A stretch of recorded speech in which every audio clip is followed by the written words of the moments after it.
Welcome everyone to the Western Museum of Flight. I'm Cindy Maka, the director.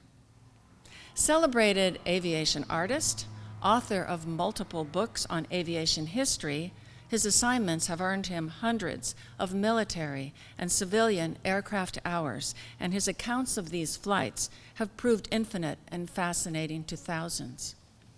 Mike has paintings in the Smithsonian National Air and Space Museum and the Pentagon, and has painted murals at Burbank Airport and Southern California museums. He has written 4 best-selling books on aviation history and serves as curator for the Museum of Flying at Santa Monica Airport. Ladies and gentlemen, welcome Mike Machat.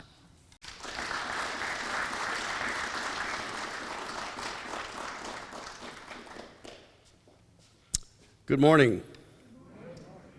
Thank you, Cindy, for that very nice introduction. Thank you all for being here today. It's really a pleasure to be back in Torrance. Always fun with visiting the Western Museum of Flight, being a part of this fantastic community. And I really appreciate you being here. We're going to talk about something very, very special. And from a historical standpoint, I consider it a miracle that it even happened. We're going to talk about the first flight around the world. Now, I have a question for you. How long did it take to make the first flight around the world? And the answer is 90 minutes. Now, I know what you're thinking. I just sat on a 405 freeway for 2 hours on a Saturday morning to drive here and have Mike tell me that the first flight around the world took 90 minutes. He's lost his mind. But think about it. The first flight around the world took 90 minutes this morning. 17,455 miles an hour to be exact. And the astronauts on the International Space Station flew around the world, first time today, in 90 minutes. Now, 2 or 3 weeks ago, there was an amazing record set. The most number of people in orbit in history, 19 people were in orbit. We had a newly arrived group of astronauts on a SpaceX capsule. We had 2 Boeing guests aboard the International Space Station, if you get my drift. The Chinese space station, and then 4 astronauts doing the extravehicular activity out of the SpaceX capsule. A momentous achievement, 19 people in orbit at the same time. Now, you can fly around the world today making one stop in an airplane like this or an airplane like this. These machines are capable of traveling, think about this, between any 2 cities in the world. The longest scheduled airline flight right now is New York to Singapore. There's going to be London to Sydney, Australia. Science fiction years, not even 10 years ago. But you could theoretically fly around the world making just one stop today. But we're going to be talking about a different flight around the world, and this is 100 years ago last month. These airplanes were built in Santa Monica. They departed Santa Monica in March of 1924 and returned in September of 1924, completing the first flight around the world in history. We're going to talk a little bit about other world flights, just to put that in perspective, and then we'll go into some pretty good detail on the Douglas World Cruisers. So there were a number of very significant historic flights, and you'll see the progression of aviation history as we move on. When the Douglas World Cruisers were in the air, there were 5 other nations attempting a flight around the world. And to be quite frank, America had fallen behind in those years. Aviation progress was being made in Europe and throughout the world. And the U.S. Army decided it was time to show the world what we could do. And in conjunction with the Navy and other support entities, they arranged this epic trip around the world. So, the elapsed time was 6 months. But what's interesting is 23 days, almost 1 month of those 6 months, were spent sitting on the ground waiting for weather to clear. Think about that. The speed of the airplane, VNE, top speed, was 103 miles per hour. These are open cockpit biplanes. We're going to show you pictures in a moment. And the cruise speed was about 83 miles per hour. The planned number of stops for the trip was 62. There were Navy ships that were dotted around the route on the oceans that the airplanes would land next to, and then the land bases where they would land. But the actual number of stops was 74, and the reason was there were a lot of mechanical surprises, weather issues, and so on. And these were some of the ships that aided in that effort. The world cruisers would land in the water, they'd spend a night on board, and they'd refuel and have food, and then move on to the next flight. The average length of a leg on the 72-stop trip was roughly 700 to 800 miles. But let's go back in history. In 1927, this gentleman, Charles Lindbergh, really set the world on its ear because he connected 2 continents by airplane nonstop for the very first time between New York and Paris. And then this machine, the Graf Zeppelin, made a similar journey around the world in 1929. The lapse time was 21 days. The airship cruised at 80 miles per hour and made 4 stops. This is there's the map of the trip. And here's your bar bet question. This is one of my favorite all-time aviation trivia questions ever. Name the aircraft that had the first scheduled passenger service across the Atlantic. And everybody's going to say German Condor, the flying boat, the China Clipper, the Yankee Clipper. But it was the Graf Zeppelin, and that blows people away. It stopped in Los Angeles on that trip, and it landed in a big open area about 25 miles southwest of the city. Would you like to see what that looks like today? You guessed it. A real titan in aviation history, Wiley Post, a real pioneer, amazing pilot.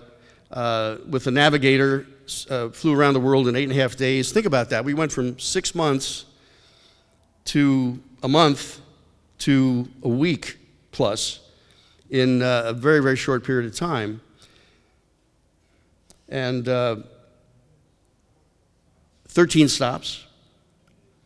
The Dornier Wahl, which is German for whale, made the round-the-world trip first by flying boat in 3 months and 20 days with 25 stops. This wasn't so much a record flight, it was just a projection of German air power at that time, showing the world that they could circumnavigate the globe.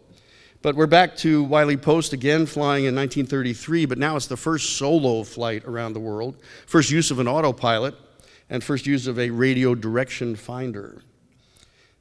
Just about a week, 11 stops. And then came this gentleman, Howard Hughes.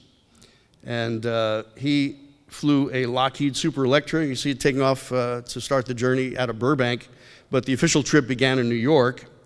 And he made it in 3.5 days, 232 miles an hour, 7 stops. Whoops, I'm sorry. And here he is landing at Floyd Bennett Field in Brooklyn at the end of the trip. He was quite a celebrity. I think, personally, in my opinion, Howard Hughes gets kind of a bad rap. If you saw the movie about 8-10 years ago, yes, he was eccentric, but he really contributed quite a bit to aviation, and he flew the airplanes that he designed and built. So here's a map of the Hughes flight compared to the Wiley Post flight. At the bottom is the ill-fated trip of Amelia Earhart, and of course she was lost in the Pacific. But this was all the rage, being able to fly around the world. And after World War II, in February of 1949, the first non-stop flight around the world was made in a Boeing B-50 Superfortress, which is a larger, more powerful version of the B-29. Lucky Lady 2. First non-stop flight around the world. Average speed, 250 miles per hour. It was refueled in midair by a KB-29, and this was the very primitive beginnings of aerial refueling with a hose system. There it is for you. They made 4 of those in-flight refuelings on the trip, but never touched the ground until it landed. And then the first jet flight around the world, Boeing B-52 in January of 1957, Operation Power Flight. And this was really a good demonstration of the Air Force's global projection of air power. 2 days at 535 miles per hour. 3 in-flight refuelings. And let me stop here for a moment and just tell you that this was an amazing merging of generations, because the B-52, a jet, was refueled by a KC-97, a piston-powered prop airplane. And if you look carefully at the photo, you see that KC-97 is heading downhill, called tobogganing, and the 52 is hanging on for dear life with a notch of flaps and the gear out. And yes, the KC-135 had flown, but it wasn't operational until June of that year. So they were right on the cusp. Here are the 3 airplanes at March Air Force Base at the completion of the trip. First solo flight by a woman pilot around the world, Jerry Mock, in 1964. She was referred to as the flying housewife back in those days. And this airplane made the first flight around the world over the North and South Pole with, I believe, 3 or 4 stops. And yes, of course, the nickname of the airplane was the Polecat. Pretty clever. I'll tell you a quick story. That's yours truly. Look at that, ladies and gentlemen, 130 pounds of fierce American fighting force right there. Sleep tight, your Air Force is awake. But on July 24th, 1968, and that's why I keep a logbook, I got to fly on this actual airplane from Travis Air Force Base in San Francisco to Yokota, Japan for a 2-year deployment. And I remember at the time, Flying Tigers had DC-8s, and it was like, what, 707? But it was this exact airplane, so I got to touch a little piece of history. First global helicopter flight, Spirit of Texas. Pilot was H. Ross Perot, Jr. The fastest transglobal aircraft, the Concorde, 32 hours, 49 minutes in October of 1992. And now we have Dick Rutan and Gina Yeager, no relation to Chuck. And they flew the Voyager, the first unrefueled nonstop flight around the world. So you can see the progress being made here. 9 days at 122 miles per hour. I had the honor of interviewing Dick Rutan and for the Aero Club, and we were sitting there and he said, "You know how I did it?" I said, "No, Dick, how'd you do it?" He says, "Well, we took off and I just put W on the compass and followed it for 9 days. God love him. It's a large airplane. If you go to the Smithsonian National Air and Space Museum in Washington, on the mall, the airplane's hanging in the south lobby, and it's an immense machine. It's a giant flying fuel tank. Steve Fawcett made that same nonstop flight solo, first solo nonstop, unrefueled, top speed 342 miles an hour, 2 days, 19 hours, the fastest nonstop solo flight around the world. The oldest person to make a global flight was Fred Lasby, 82 years old at the time, in 1994. Piper Comanche, one of my favorite airplanes. But in 1994, this was the Douglas Aircraft Company in Long Beach, division of McDonnell Douglas Corporation, building its last airplane, the C-17 Globemaster III. The last airplane built by Douglas. Here's the first airplane built by Douglas in their factory in 1924. You like the way I did that? That's called a Segway. And what you have here is the very first factory on Wilshire Boulevard. Now, if you've ever been up in Santa Monica, a show of hands, has anyone here been to Douglas Park on Wilshire Boulevard? Okay. Douglas Park is this.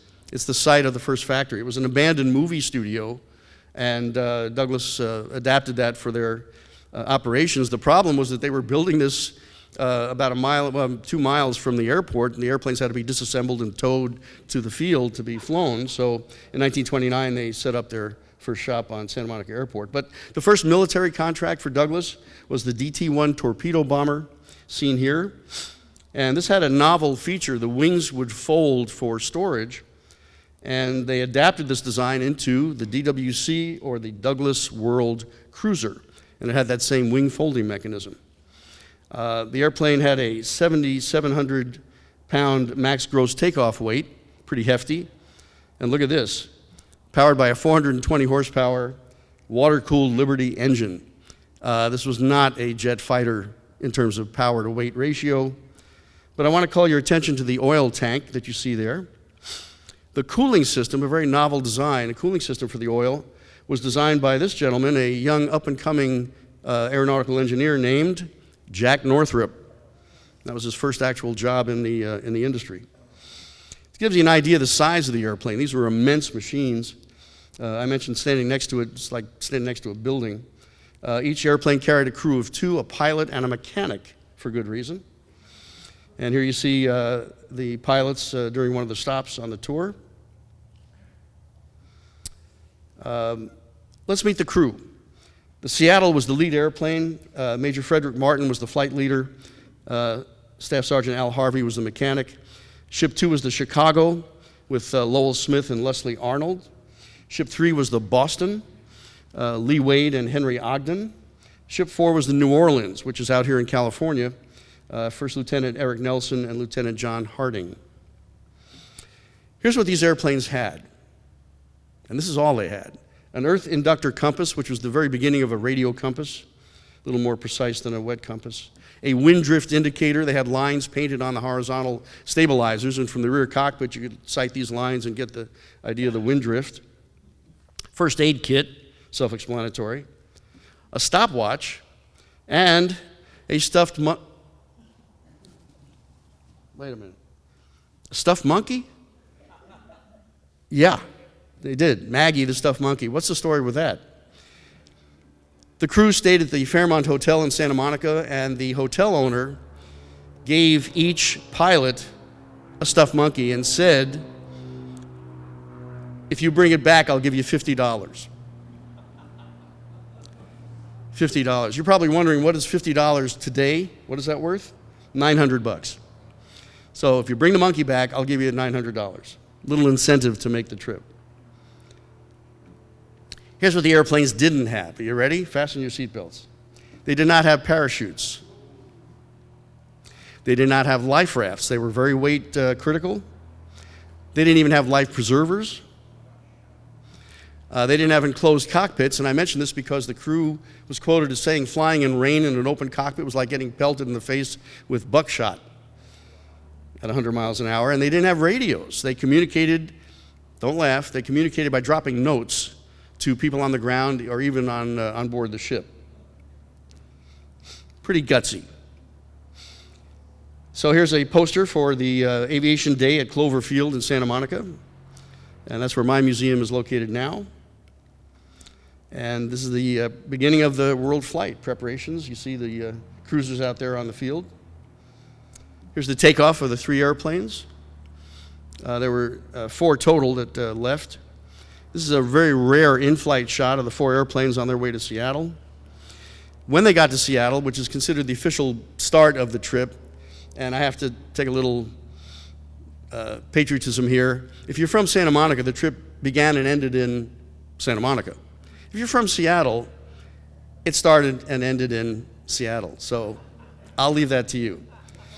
But in Seattle, a very pivotal thing happened. They converted from wheels to floats, and this was done about 3 or 4 times throughout the trip, depending on what terrain they were flying over. And so here we have the airplane being converted. You notice that the propeller is missing. What happened to the prop? Good question. They had 2 different kinds of propellers, depending on whether the airplanes were flying over water or land. The oak propellers were more dense wood and were more impervious to salt water, while the walnut propellers used when the airplanes had wheels was a lighter wood but not as durable. So they would change the propellers each time they changed from wheels to props. I've been showing you black and white photos. This is a large-scale model at our museum, and you can see the wings and the horizontal were yellow for visibility against the ground and in the water. But the Pacific Ocean segment of the trip took 2 months. Today it's done in, what, about 8 hours? And these are all the stops. When you see the asterisk like Seattle, Washington, that means that's a change from floats to wheels. But on the way to Dutch Harbor, Alaska, right in the beginning of the trip, this airplane, the Seattle, Ship 1, with the flight leader on board, ran into some very bad weather. It was called a whiteout. If you're familiar with that, it's just you're flying and then there's nothing. These airplanes were not obviously instrument capable, and so the airplane crash landed on the top of a mountain. Now I have to tell you, this is a pretty dramatic photo. This is not what the crash looked like when they hit, because both men survived. It took 10 days. They walked back to civilization, found a fisherman's hut, was able to signal and get back into civilization. So they were okay. They had a couple of scratches and bruises. But this airplane, this is what it looked like when they found it a couple of weeks later. So my summation is that it had been blown around in the wind, and if you look at what's left of this thing, that is not a survivable piece of wreckage, but they were able to get out when the airplane landed. This is what it looked like when they found it. When they got to the Asian continent, took a month to cross, and this is the Boston and Shanghai. And then by the time they got to Calcutta in India, this is the New Orleans back on its wheels. So you can see there was a lot of mechanical activity on the trip. Getting from the Middle East to Europe was another month. And here the weather was a little bit better over land. This is the New Orleans being brought ashore in Reykjavik, Iceland. And on that leg of the trip, a second airplane was lost. The Boston was experiencing engine problems, oil pressure situation, and wound up ditching in the ocean. There was a civilian vessel that came to the rescue, and then the USS Richmond Navy ship came alongside, and as they were trying to, it was very bad weather, I should mention, it was very rough seas, and as they were trying to hoist the airplane aboard, the boom fell on the airplane, and one of the floats was damaged pretty badly. Started taking on water. They were trying to tow it to shore, which was only a mile away, unfortunately, but they didn't make it, and so the Boston was lost. And so 2 airplanes out of the 5 original that were built were lost in weather. However, the very first airplane, the prototype, was back in Santa Monica, safe and sound, and so it was brought up to flight ready and replaced the airplane. It was nicknamed, obviously, the Boston II. So they were back to 3 airplanes. Excuse me. So here we are on the Atlantic leg, and now we're spending the better part of September returning back to mainland USA. These are the stops, and when they got to the U.S., they arranged the cross-country trip to stop at a lot of the hometowns of the crew members so that their families could see the airplanes. That was pretty cool. This is an amazing and rare photo of the airplanes landing in Boston Harbor, and that's the Boston II on the left. It's distinguishable from the other ones because it had a different logo hand-painted on the side on the fuselage, and it had a long exhaust stack. So that's how you can tell which is which. There they are back on dry land. You see the Boston II in the center. And that is Santa Monica. 100 years ago, last month, on September 24th, the airplanes arrived in Santa Monica. There were 200,000 people at that airport waiting to see the flyers come back. Going back up the West Coast to complete the trip in Seattle, they made these stops. Here's an amazing shot of Leslie Arnold standing up in the rear cockpit of the Chicago. And yes, those wings are overlapping. You think the Thunderbirds are tight? Check this out. Here's a Chicago landing in Seattle on September 28th, 1924. So this was a really big step, not only for aviation, for the U.S. Army, but for the Douglas Aircraft Company. And their new logo celebrated the fact that 3 airplanes returned from flying around the world. And their slogan became, "First Around the World." By the 1930s, the logo was refined. Now you had some DC-3s flying around the world. Looks like they're in orbit. But the globe and the 3 airplanes were part of the Douglas logo for decades. The 1940s into the 1950s, the jet age, they added a rocket for the space age. But the logo always harkened back to that flight around the world. And then in the 60s, now we're into the supersonic era. So you have an SST type shape and the missile in orbit around the world. 1967, the merger with McDonnell and the McDonnell Douglas logo for 30 years was that same Earth and airplane. You want to see what this logo looks like today? Looks like that. So, with all due respect, the Boeing logo is adapted, think about it, from the Douglas logo, which commemorates the Douglas World Cruisers. And there it is, the story of an amazing, miraculous flight around the world 100 years ago last month. I hope you enjoyed it, ladies and gentlemen. We'll take some questions and answers. Thank you.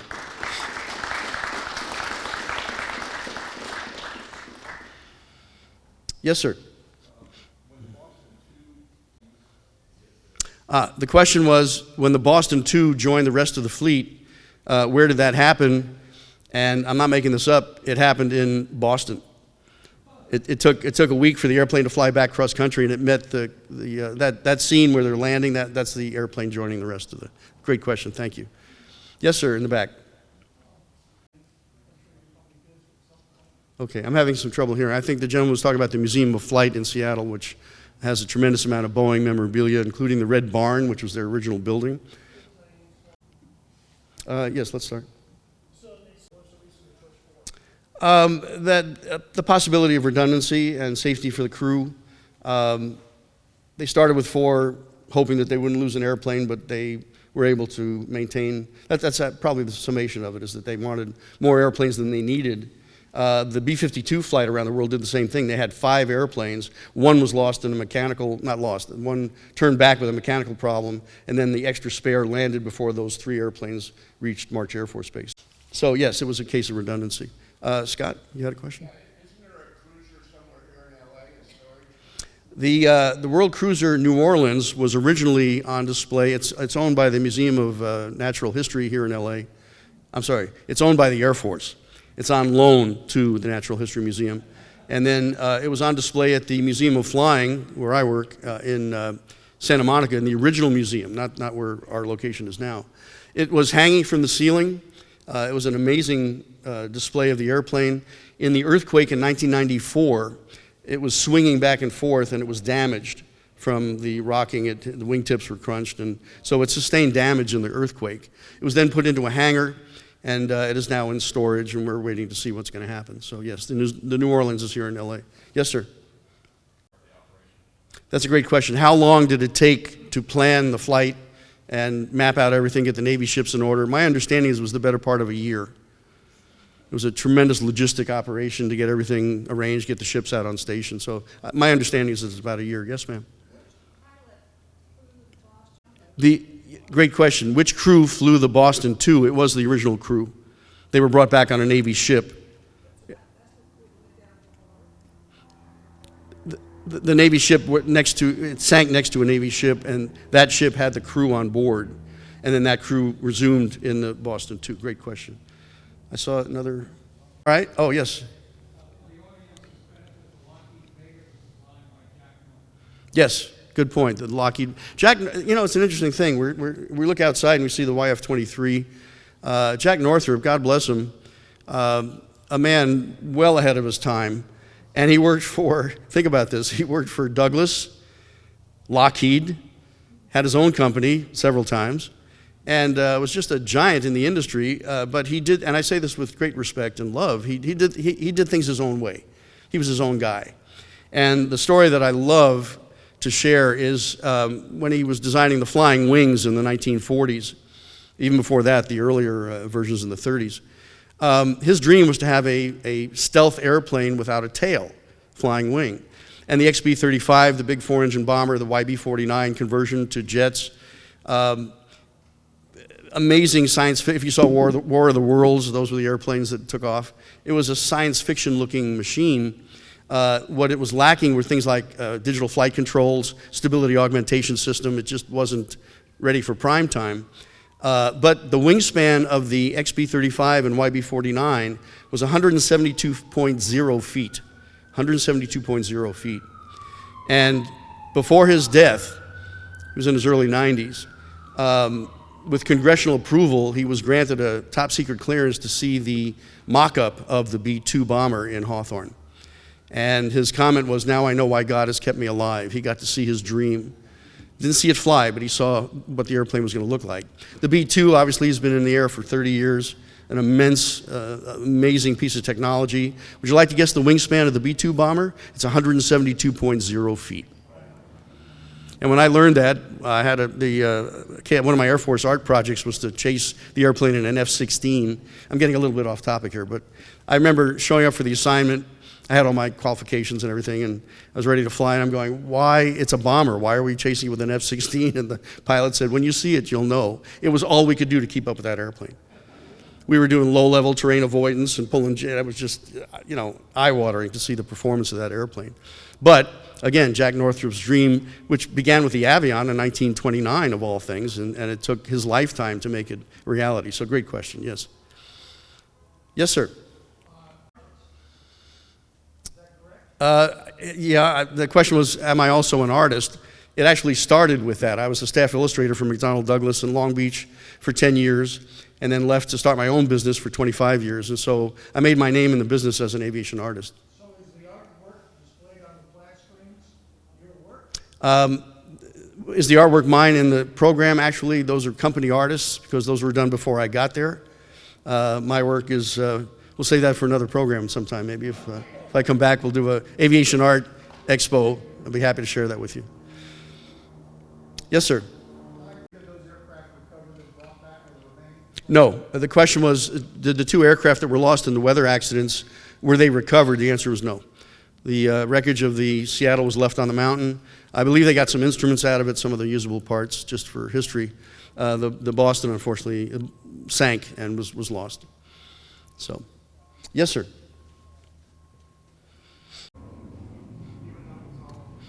Yeah, it had a very minimal front. From the front, you could barely see it, especially on a clear day. It would just disappear in the sky. Thank you. And the point was being made about the stealth capability of the YB-49 in the late 1940s, even before, 30, 40 years before stealth technology became operational. Yes, sir.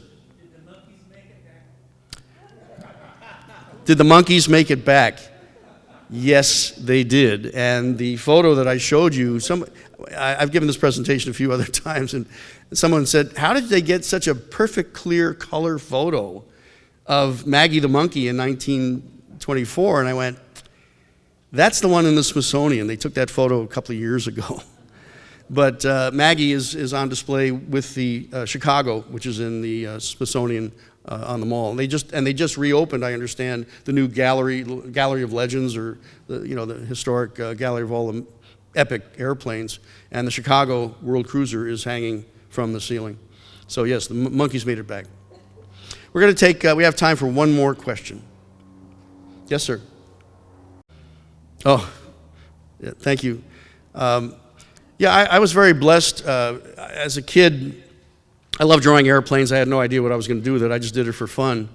And when I learned that you could have a career working in a big airplane company out in California, I was living in New York at the time. I'm born and raised in New York. I lost my accent in the Air Force. That's another story. But the dream of coming to California and being part of the aerospace industry, working in a big art department, and Douglas had 150 people, and that was my dream, and I just set a course and was able to do that. And I was very, very blessed and very fortunate. And to put things in perspective, we were just touching on this before, is that career, the career I had, no longer exists. I was a natural media artist. I painted in oil on canvas, and the need for that work is gone. It's all done digitally today, rightly so. It's a digital world, I get it. But the experiences I had, the Air Force Art Program is gone, and so there's a kind of a bittersweet looking back with nostalgia at the fact that I was blessed to have the career I had, but it's no longer even possible to do something like that. So back to the question of my art career. That's where it all started. Ladies and gentlemen, you've been a wonderful audience. I hope you've enjoyed it. Thank you so much. It was an honor to speak with you today. Thank you.